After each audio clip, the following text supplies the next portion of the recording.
Hello, viewers. This is the CBI Community Network for the month of June. We bring you the updates as it's happening here in Nigeria. I am Juliet Omari, and with me to analyze this month's topic and analysis and of what has happened so far is Michael Chukwu. You're welcome, our viewers. AMC. You're not looking good. This are really looking great. What's the secret? Nigerians people are very happy. Okay. Happy Salah celebration Yeah. to our brothers, yeah. the Muslim brothers. Yeah. Talking about that, this is the first Salah celebration though for our president, the first time in office, that is President Bola Ahmed Tinubu, since he took over the seat of government of the Federal Republic of Nigeria. And I think this is a big one for him. Yes. It's a big one for him. And I know he's also a Muslim. That is why it's going to be very interesting. Yeah. And I'll be expecting him to give us a message of hope. Yeah. They say that leaders are dealers in hope. So in an event or occasion like this, or a celebration like this, call for what? Sober reflection from the leaders to the citizens. Yeah, talking about that, since he took over the office of the president, so many policies, so many decisions have taken place, and he has taken so many steps, and people are seeing it that, oh, this government is out to work. And going by that, he removed the fuel subsidies, which has been clamoring for since the time of the past President Goodluck Ebele Jonathan, then the Buhari's government, and now his government has taken action to remove this fuel subsidy. And the masses are saying, oh no, it should have been an alternative. So what do you think about the fuel subsidy removal and everything? In issue of government policies and the policy statement, usually we have a divergent views, and no one's views can be completely said to be wrong. But for me, I would say that the removal of fuel subsidy is long overdue, based on the kind of money Nigeria spends, billions of naira every month. And we will spend it to people that are the rich in the society. The money goes back to them. And unfortunately, some of that money we spend on fuel subsidies, some of those fuel have been taken to the neighboring countries. See, recently, there are some Okada people in Cameroon protesting that Nigeria subsidy was removed. You understand? And they were saying they are going to take riot against that. Now, you cannot ask. They are not Nigerian. They are not Nigeria. What is the connection between them and Nigeria in terms of self-subsidy? That is to tell you the kind of things that have been happening in our country. So that I can to tell you the high level of sabotage that has been taking place in the oil sector. Should we say that removing the fuel subsidy has a way that it has affected the Cameroon negatively, or are they also enjoying the privileges due to Nigerians from the fuel subsidy removal, or what? There is no doubt about that, because if the citizens of Cameroon are protesting, the implication or my understanding is that our fuel is being also taken to Cameroon. And that means we are subsidizing the citizens of another country, not only Nigerians. And that is why people like us have always asked the question, how do we ascertain the quantity of fuel that Nigeria consumes in a day? We have not been able to give account of that, because we can't even say this is a number of vehicles we have in a day. This is a number of vehicles that goes out every day on the streets. So how will we be able to know this is the quantity of fuel that is being used? And that is the challenge, because Nigeria is a country that don't have a reliable data. Not that we cannot do it, but intentionally the leadership has made the system to remain so, and it's very unfortunate. Of course, and talking about that, we go on the street to get the view of the citizens on how it has affected them, especially the drivers and passengers.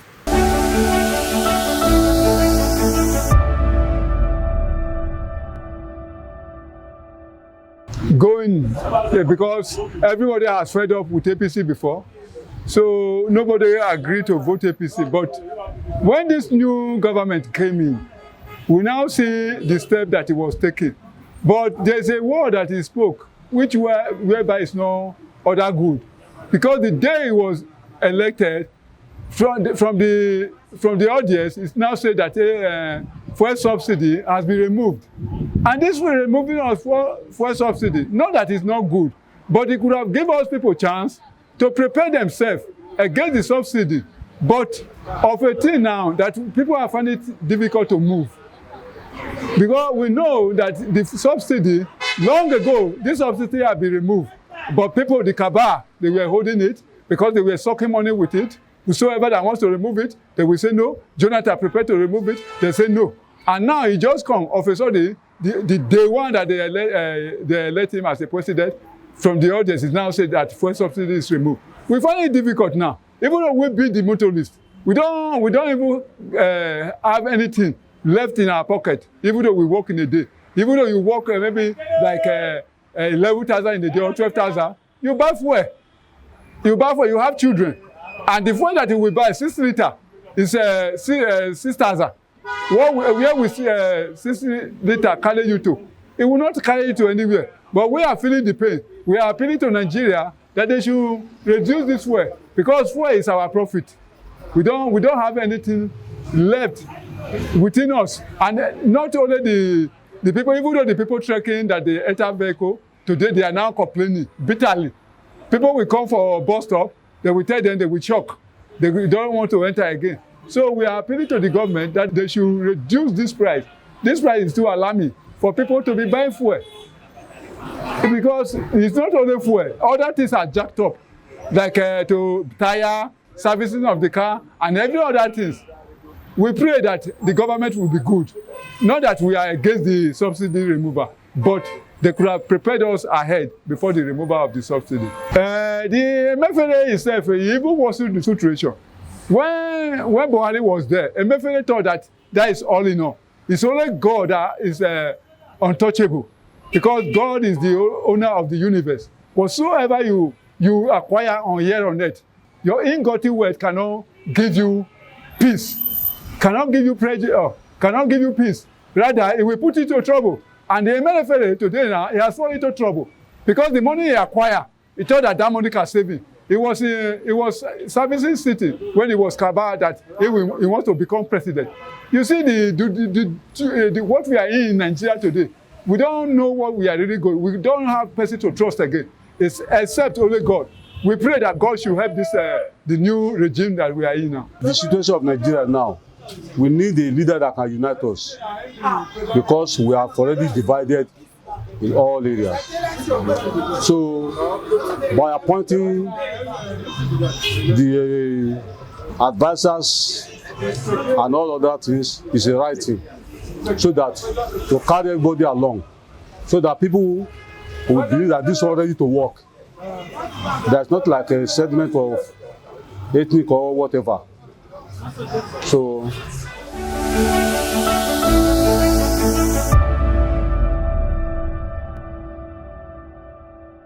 Okay, now you can hear from the drivers that they are crying. Oh, before now, they can buy fuel at the rate of 100 and something naira without stress. But now they are buying at the rate of 500 and something naira. No feeling that this is Abuja, and other states is not like that. The pump price is far higher than when you compare it to Abuja here.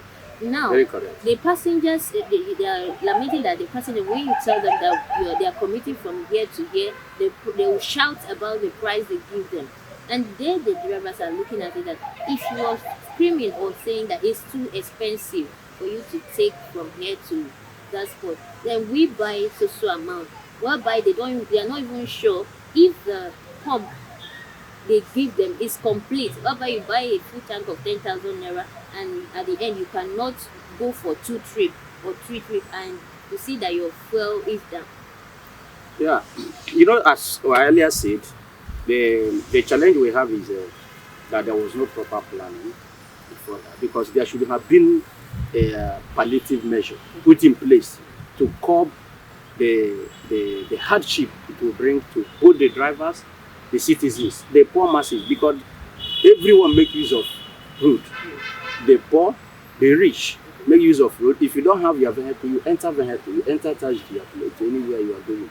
Now, government did not make a provision in terms of vehicle that can be provided on a cheaper rate, that people can board passengers that can convert passengers from one location to another. We are privileged that we are living in Abuja where the J25. But even at that, from here to Jabi, currently now, before it used to be 150, but currently it's about 300 naira, 350.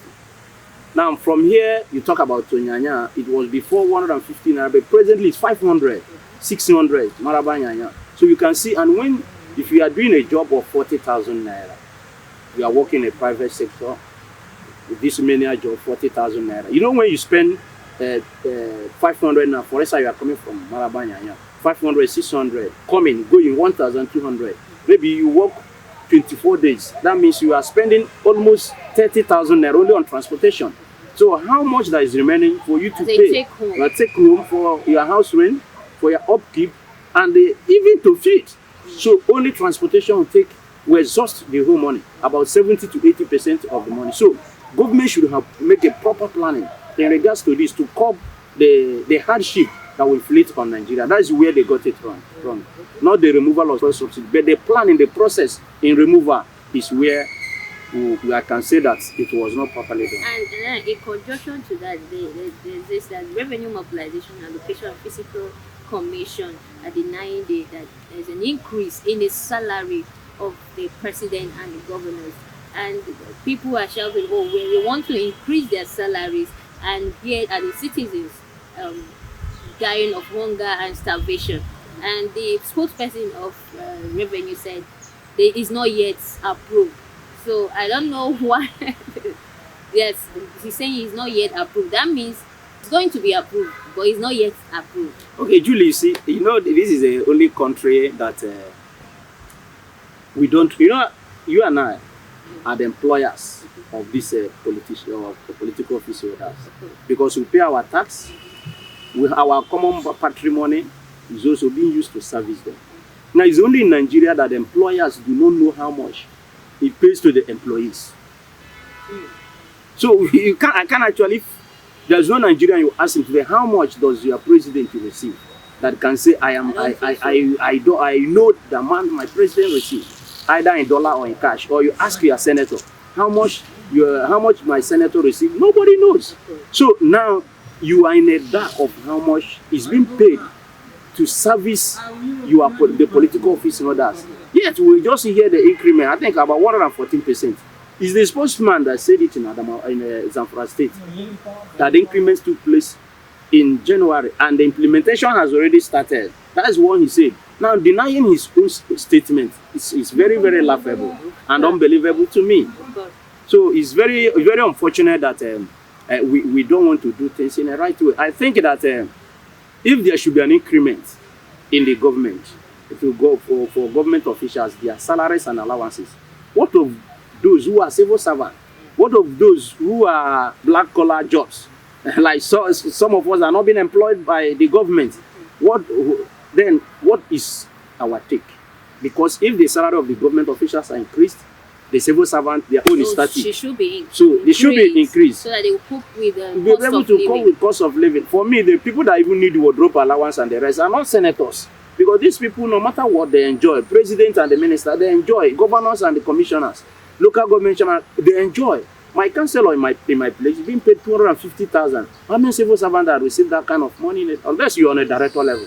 But yet, it's going to be doubled again.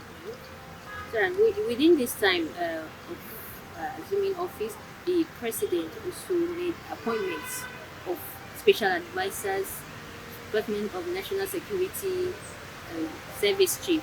So, and people are saying it seems he is doing a lot by appointing that he did a good appointment, because these people he appointed into these positions are well behaved when they were handling some departments before now. And there are a statement by people, netizens, saying that him appointing Emmanuel Ogala as the Rear Admiral is a good one. So, but for me, looking at it that way, appointing service chief and some special advisors, does it really call for weighing on a scale that the government will be a good one, or the government will lead us to where we are expecting all these years? You know, Julie, I always tell people that government will either use two things to handle people. Either they inspire their citizens or they manipulate their citizens. So if you are under manipulation, you will continue to suffer that. Now, appointment is a normal thing that every government and every leader should be able to do, because you must have a team. You are not going to work in isolation. So making appointment and people are giving a thumb up for him, I don't understand why it should be so. Is the right thing he has done? If he is not that, how will he be able? Will he be the controlling military while in Nasoro? It's not possible. So it's the right thing that he has done, and I think that it's not something that will call for a celebration.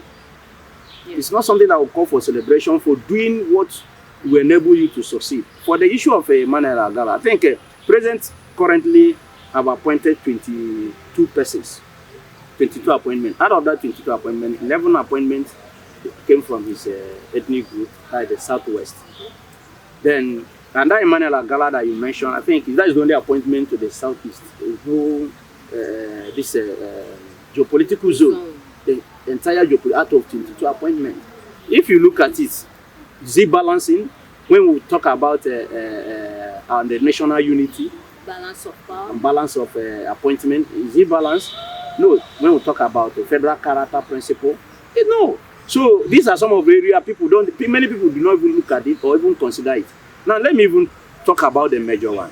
Nuhu Rubadu, who is the security advisor. He's a national security advisor. Correct. And he is saying that he is the first national security advisor since 1999 that has no military background. Yes, I know he's a retired police officer and a former EFCC boss under the first current the president in the Fourth Republic, that's Obasanjo.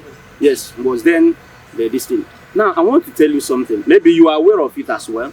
That Nuhu Rubadu, in 2006 to 2007, he made a publication. He made the 5 most corrupt governors then. He said Bola Ahmed Tinubu. He said Ojo Zokali. The current chairman of APC, that is Abdullahi Adamu, Governor Yeri, and one other person. Say 5 of them the most corrupt. So and he went ahead to hunt them, and even the president hunt them, that they stole money in billions as at that time. Now he said that it would only be a mistake for Nigeria to allow such people into power. But surprisingly today, the same set of people are the people who are in power. And then Nuhu Rubadu, who was also accusing them of being corrupt and hunting them today, now return as the security advisor to the president. So these people since 1990 have been recycling themselves in power and be recycling themselves. And since that 1990, there is nothing significant you can actually say we have made as a progress. But yet, we are still returning them. So I think this called for a serious concern for anyone who desires to see a better Nigeria. For me, I will not allow the appointment of Nuhu Rubadu as the National Security Advisor. I will not allow it to say it. Yes, you think that the chronicle of events, his office will be jeopardized, no, allowing him to discharge his duty in fear of no favor? No, the chronicle events that I have given you now, George Akume was the 5th person, who is also the SGF.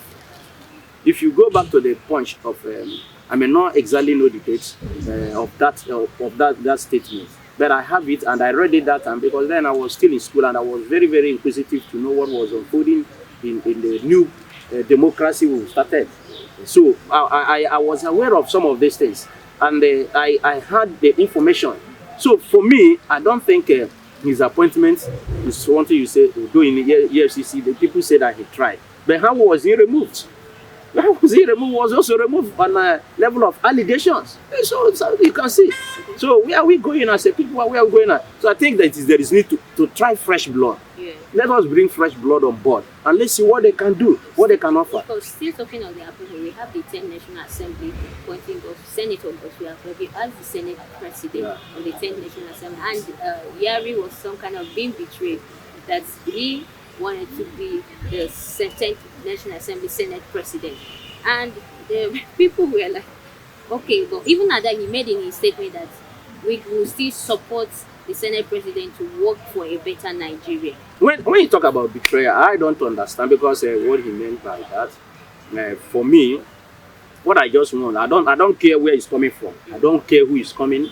What I want to see is a better Nigeria. Whoever that will be elected that will serve Nigeria and understand your election into any position, it's a election, it's a call for service. But we will have that understanding, we are not making any headway. For me, when you talk about betrayal, they say politics is a game, and it is a game of interest. So, so maybe those that voted for Akpabio, Gospel Akpabio, voted him on a ground of the interest, but probably has made one promise or the other to them, and they considered his choice as what will favor them. You're talking about that interest, just like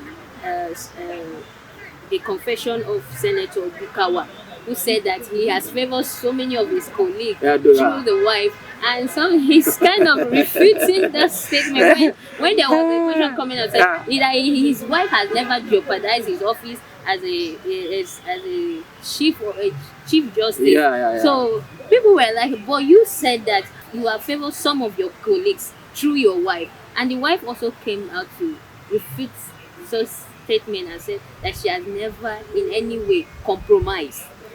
You know, these people, they think, I don't know whether they think that we are so gullible that we don't even reason in a country that, Nigerians are best brain in the world. He made that statement at the validatory session or in the National Assembly. In a validatory session, every senator talk about his impact. So when he stood up to talk about the value and the impact he made in the 9th Assembly, then he now started talking about many of them seated here, including you, the Senate President. Maybe he was not thinking that people will capture or the media will capture his statement and take it this far. But I think he went deep in that statement because he elaborated that because my wife is a justice. My wife has helped. Through my wife, I have helped many of you seated here. And when you talk about through your wife, so helped many people, many of them seated there. What you are simply saying that you have averted justice. You understand? You have influenced judgment.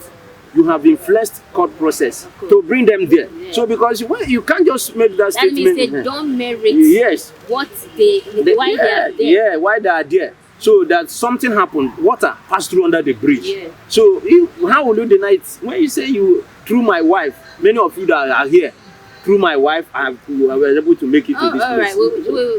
So why the president is appointing, he also detaining some public office holders, that of Governor Emefiele, the former governor of CBN.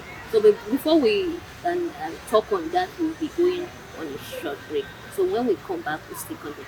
All right, viewers, I hope you enjoyed our conversation and analysis. We'll be going on a short break, and when we come back, we will continue with the updates. Stay connected.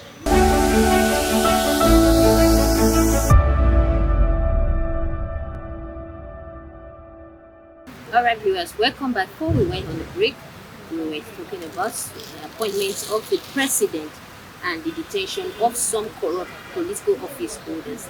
And we are still here with my colleague, CMC. Yes, thank you very much, Julie. Thank you. Our viewers here, welcome back. Thank you. So CMC, before now, the trouble that the CBN governor gave the whole country, the design of Naira, scarcity of money, and all that. Before, people were seeing it as having a political undertone, or maybe because the first time he came out to become a president, they didn't support him. Now he wanted to use his office to deal with the people who want to come into power to become Nigerian president.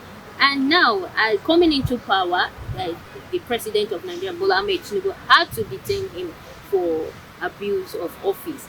So the DSS arrested him, and he was seeking that they have no right to detain him for this long because he has right to an attorney.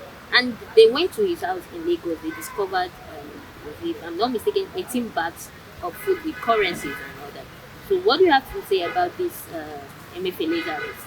For me, all these arrests are college shenanigans. It makes no meaning to me. How many days now in detention? And you have not charged him to court. The right place to take him is the court, not to keep him under DSS custody. For me, it makes no meaning. And even the act establishing CBN is very clear. The act states that president has the right to appoint.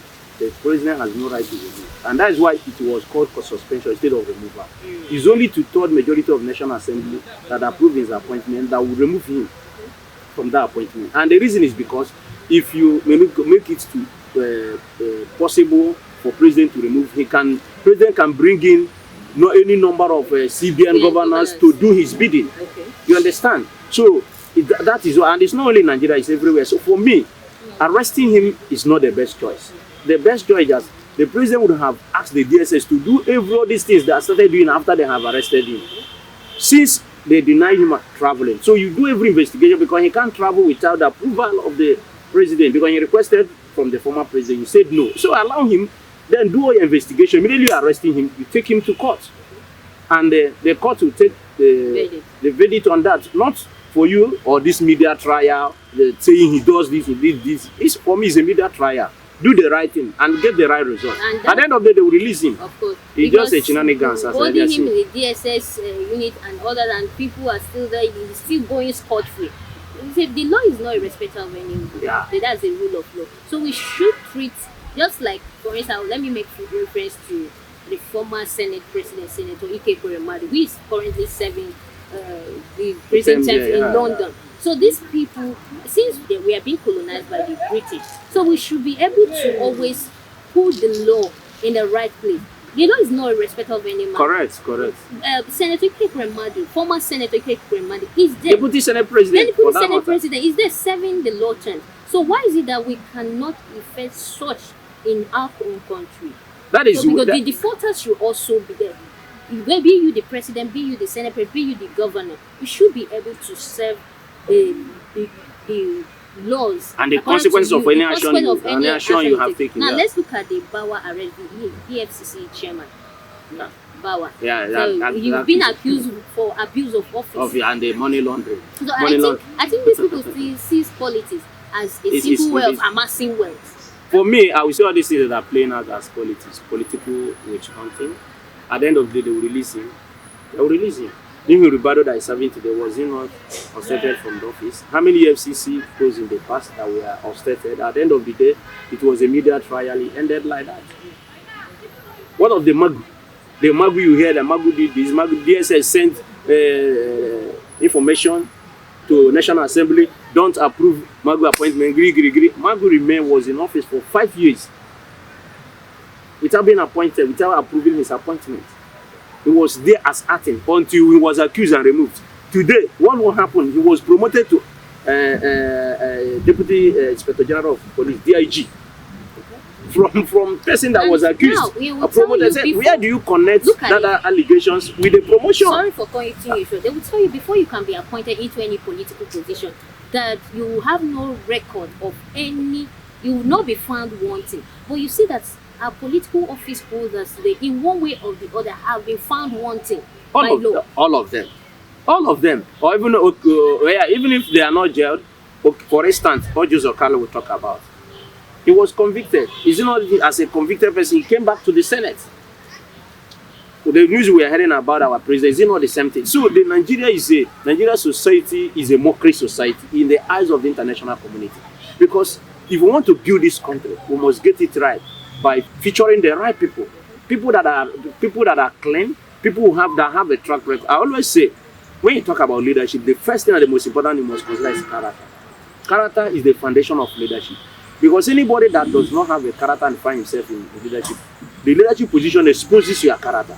So somebody to come into leadership position must be somebody that we know that have been properly groomed in life and has character capacity to be in office, or else you will be exposed.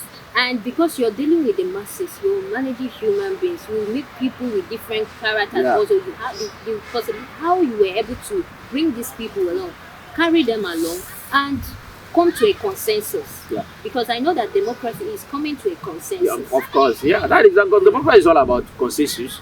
It's all about for me, Julie. You know, I often tell people that for you to get it right as a leader, there must be four C's. I know it called 4 C's you must consider. Number 1 is consultation. What is consultation? Consultation is asking you what can be done on this matter that will favor not only you, but me and the rest. Now, when you consult, you get a better idea. When you get better idea, it will help you to reach into consensus. When you reach into consensus, it makes it cooperation easier. And when you are now giving a command, for execution, it become more easier for you. All right, before we conclude on today's program, let's not forget that the electricity tariff will increase by 40% as from July 1st. So everything, I mean, I don't know whom the masses will cry to, because all these things bounce on the masses. So I don't know if it is for good or for bad. I don't know how long, even diesel, the price of diesel has also increased. And how would you even say for good? Now, you know, in our constitution chapter 6, you say the government, the responsibility of government is for the welfare and security of people. Now, if is the welfare is the number one, then security number two. Now, because why is this so? When you care for the welfare of the people, the insecurity, you're already fighting it. Because when people are a bit comfortable, they will not engage in crimes. You understand now? And you know, crime is what we talk about when we say insecurity. It's criminalities that result to insecurity. So when you care for the welfare of the people, then you'll be able to do what? You have gone a 50% fighting what? Insecurity. So looking at what is happening in our country today, now, and this 40% increase, and people already crying of the issue of the removal of sales subsidy, which has affected every other product and services. They have skyrocketed. Now people are battling to feed. There are many families today that we are relying on 2 square meal. Some now on 1. Some can't even say this tomorrow. This is what we are sure to eat. We have something to eat. Now you are increasing everything. Now what now is the purpose of government? What is the responsibility that government has to give for the people? What is the service? What is the purpose of government? You have lost the issue of social amenities like electricity, like good roads, like good water. Then what is the purpose of being a citizen of Nigeria? So are we sure that water board is still working in this country? The ones maybe 2 of us that are in FCT. You say in Nigeria, they are still talking about that in Nigeria, either second or third country when it has to do with open defecation in Nigeria. So people go to stream to defecate, go to the to bush to defecate. And you know, when after defecation, the rain will wash it, and when it rains, it washes it into the stream, and people go back to the stream and fetch it to drink in the 21st century. So what is the benefit of government to Nigerians? All right. What I want to say is, should we continue praying? What about action? That is why I say when we do the right thing and pray. So now, it's 2 of them aligned together, we'll get a good result. All right, CMC. Thank you for today's Thank you very much. analysis. We hope to be here next month to also give our viewers what they expect from us. All right, viewers, this is much we can take on today's updates. Still watch programs on the social media handle showing on the screen. I still remain Juliet Onway. Michael CMC. Thank you so much.